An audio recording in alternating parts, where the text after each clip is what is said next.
charge à notre maître à cause de cette brèche qui fait fuir l'eau. Par ma faute, malgré tous tes efforts, tu ne livres à notre maître que la moitié de l'eau prévue. Tu n'obtiens pas la reconnaissance complète de tes efforts, lui expliqua la jarre abîmée. Touché par cet aveu et plein de compassion pour la jarre, le porteur d'eau lui répondit. Je vais te demander quelque chose. Tout à l'heure, quand nous reprendrons le chemin du retour vers la maison du maître, je veux que tu observes les fleurs qui poussent sur le bord du sentier. Au fur et à mesure que le porteur d'eau avançait le long de la colline, la vieille jarre apercevait le bord du chemin couvert de fleurs baignées de soleil. Sur le moment, celles-ci lui mirent du baume au cœur, mais à la fin du parcours, la tristesse l'envahit de nouveau. La jarre avait encore une fois perdu la moitié de son eau. Le porteur d'eau dit alors à la jarre. Ne t'es-tu pas aperçu que toutes ces belles fleurs, elles poussent de ton côté du jardin, alors qu'on en voit à peine à côté de la jarre en bon état? J'ai toujours su que tu perdais de l'eau et j'en ai tiré parti.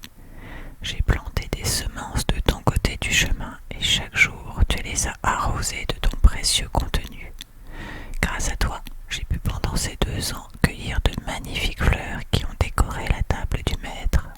Sans toi, jamais je n'aurais trouvé de fleurs aussi fraîches, aussi gracieuses, aussi colorées.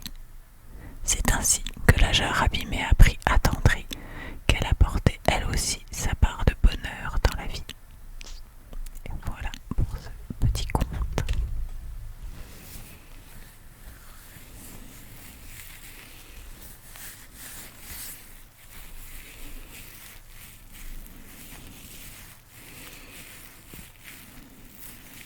Je découvre les histoires en même temps que toi. J'ai voulu garder un peu de fraîcheur dans la lecture.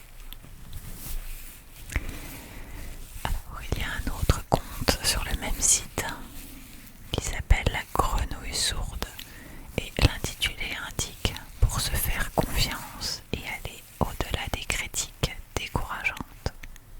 Ça me paraît un programme intéressant. Une bande de grenouilles décida d'organiser une course. L'enjeu était d'être la première à arriver tout en haut d'une tour très haute. Dès que la nouvelle de la course se répandit dans le village, des tas de grenouilles curieuses se rassemblèrent pour voir et soutenir les concurrentes. Pleines de courage et de motivation, les candidates se placèrent sur la ligne de départ et commencèrent à grimper. Mais très vite, les grenouilles du public se mirent à faire des commentaires décourageants et négatifs. Elles n'y arriveront jamais, elles sont bien trop lentes. Au bout de quelques minutes, certaines grenouilles en course se sentirent démotivées et abandonnèrent. Celles qui persévérèrent finirent par succomber à la fatigue. Alors il ne restait que quelques grenouilles en lice. Les commentaires des grenouilles spectatrices reprirent de plus belle. Pour qui se prennent-elles? Si c'était possible, nous l'aurions déjà fait, dirent certaines. On n'a jamais vu pareille sottise. Les grenouilles ne sont pas faites pour grimper, dirent d'autres. Au fil du temps, les dernières concurrentes firent gagner par le découragement, toutes sauf une. Cette dernière grenouille grimpait lentement, sans relâche, tandis qu'autour d'elle les commentaires se faisaient de plus en plus négatifs. Descends, tu n'y arriveras jamais, tu es ridicule. Pourtant, la petite grenouille continua à avancer, lentement mais sûrement, sans faiblir.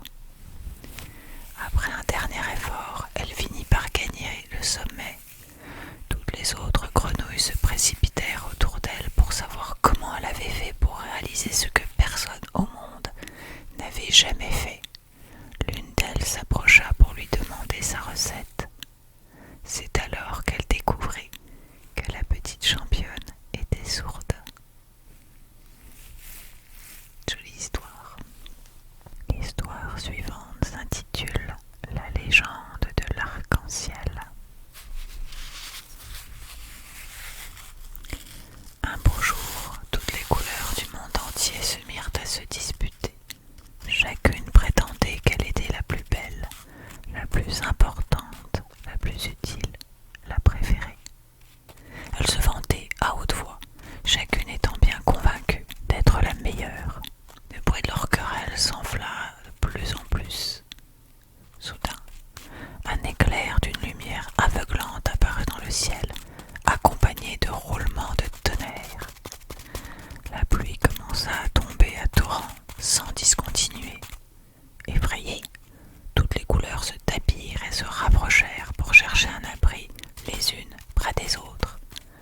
crois que c'est le grand esprit qui vous a faites toutes, chacune dans un but particulier, unique et différente. Il aime chacune d'entre vous, il a besoin de vous toutes. Joignez vos mains et venez à moi. Il va vous étendre à travers le ciel en un magnifique arc-en-ciel pour vous montrer qu'il vous aime toutes, que vous pouvez vivre ensemble en paix, comme une promesse qu'il est avec vous et comme un signe d'espérance pour demain. Ainsi, chaque fois que le grand esprit envoie une pluie pour laver le monde, il place l'arc-en-ciel dans son ciel. Et quand nous l'apercevons, nous devrions nous rappeler qu'il veut que nous sachions, nous aussi, nous apprécier les uns les autres et le louer de notre merveilleuse complémentarité.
ce soleil et lune veillaient sur l'héritage de leur mère et embellissaient la nature.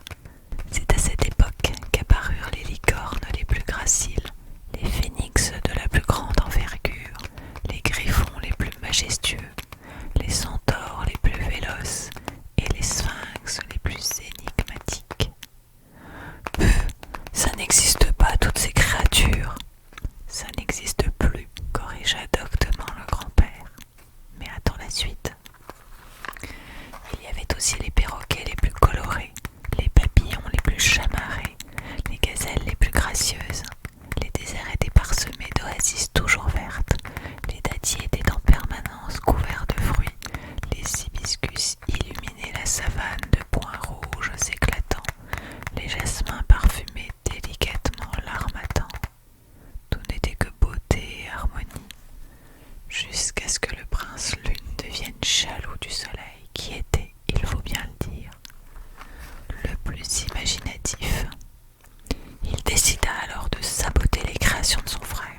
Par exemple, il prit la dernière espèce de chevaux créée par le soleil et se mit à enrayer frénétiquement les spécimens. Son frère, qui était bon, n'y vit pas le mal et même s'enthousiasma. Excellente idée, on les appellera zèbres. Ah oui, c'est pour ça que les zèbres ont des rayures. Eh oui, bien sûr. Lune ne décolérait pas et de violentes disputes éclataient. Chaque nuit, Lune tirait à lui la surface de la terre pour se l'approprier. Chaque jour, Soleil la tirait dans l'autre sens pour la remettre en place. C'est ainsi que certaines parties de la terre restèrent plissées et qu'apparurent les montagnes et leur contraire, de grandes crevasses dans le sol.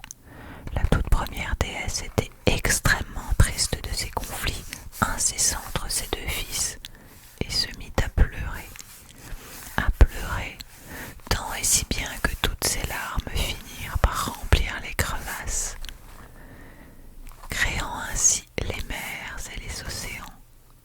C'est donc pour ça que les larmes et l'eau de mer sont toutes les deux salées. Oui.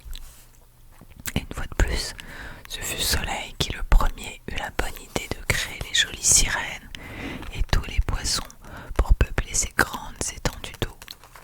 C'en était trop pour Lune, qui échafauda un plan maléfique. Il parcourut l'univers pour récolter les ingrédients nécessaires à l'élaboration d'une potion. Quelques mètres de la chevelure d'une comète, un des petits anneaux de Saturne, quelques grammes d'astéroïdes, une pincée de sable rouge de la planète Mars Mais je ne vais pas te donner la recette complète. L'enfant fut presque soulagé de ne pas connaître ce secret embarrassant. Quand Lune eut recueilli tous les ingrédients, il concocta un liquide noirâtre à l'odeur pestilentielle et en aspergea la terre. Les animaux devinrent fous. Les requins dévorèrent les sirènes, les lions s'attaquèrent aux centaures, les aigles fondirent sur les sphinx, mais surtout, l'homme se crut plus intelligent que les autres espèces. Il se mit à réduire en esclavage les autres animaux, à abattre les arbres et à extraire les pierres pour construire des maisons et des villes. Au fil du temps, l'homme modifiait la terre, il puisait des ressources pour son propre confort, exploitait les végétaux, domestiquait les animaux et même faisait disparaître de nombreuses espèces suite à ses abus. La toute première déesse, incarnée en terre, je te le rappelle, faiblissait, mais réussit à réagir et se fâcha. La terre trembla, les montagnes crachèrent de la lave, des orages cataclysmiques éclatèrent pour rappeler à l'homme sa modeste condition et le ramener à la raison.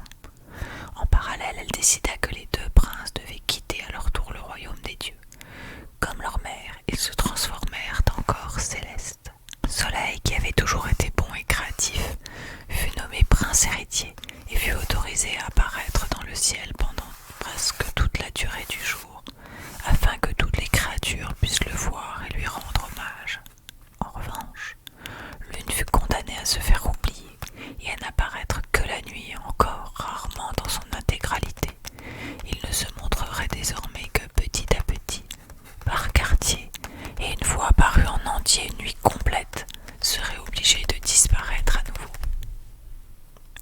dure ainsi depuis des millénaires, mais personne, pas même les dieux qui sont apparus entre-temps, ne put jamais inverser les effets de la potion maléfique.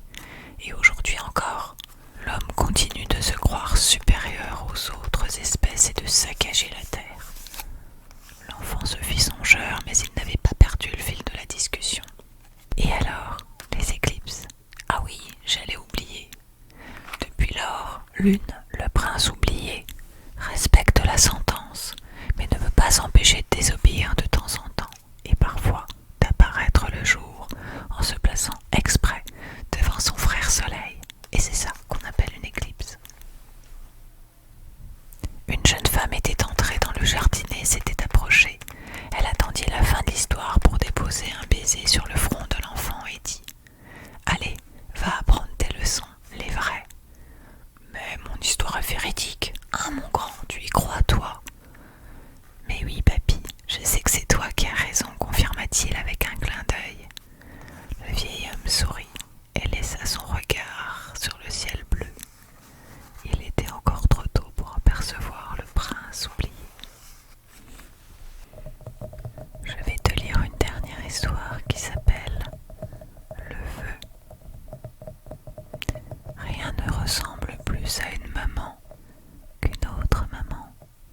Un nez, deux yeux, une bouche, deux jambes et deux bras. Un gros cœur dans lequel on peut se cacher. Et puis elles sentent bon.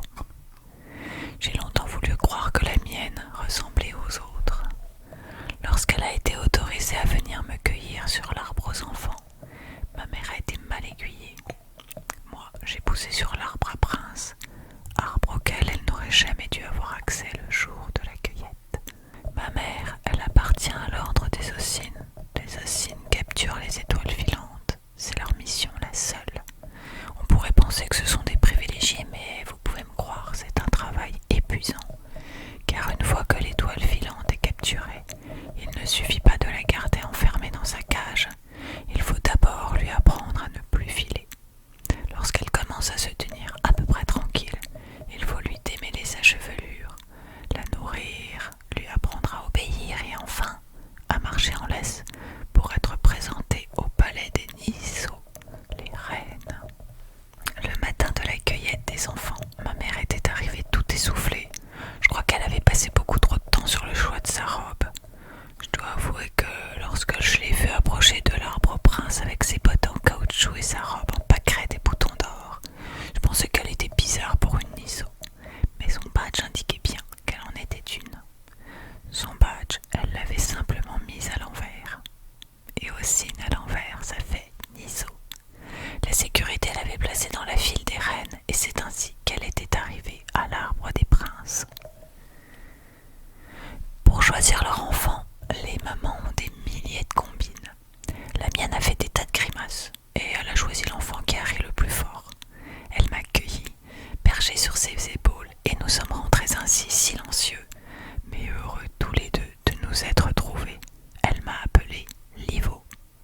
Évidemment, à la fin de la cueillette, il manquait un prince, mais l'affaire fut étouffée en autorisant la reine à cueillir 2 enfants sur les arbres de son choix. Elle accueillit une petite fille blonde aux yeux noisettes sur l'arbre aux Ocines et un petit garçon sur l'arbre au Samba, un ordre reconnu pour leur maîtrise de l'art de la guerre. Je me demande souvent à quoi ressemblerait ma vie dans un palais Niceau. Il m'arrive de croiser des attelages royaux. Il y a tellement de chevaux pour tirer le carrosse que je n'ai jamais réussi à les compter. Je me suis arrêtée à 108. Bientôt je serai en âge d'accompagner ma mère pour la livraison des étoiles filantes. Nous en avons déjà parlé. Elle trouve que c'est une bien mauvaise idée. Elle a peur qu'on lui enlève son enfant, elle me l'a dit, ou bien que je ne la quitte pour mener une vie dorée de prince. Mais ça, elle ne me le dit pas. En attendant ce jour, j'apprends les noms des grains de sable, je chevauche les plus dociles des nuages, et je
C'est la reine elle-même qui s'est levée pour venir nous chercher.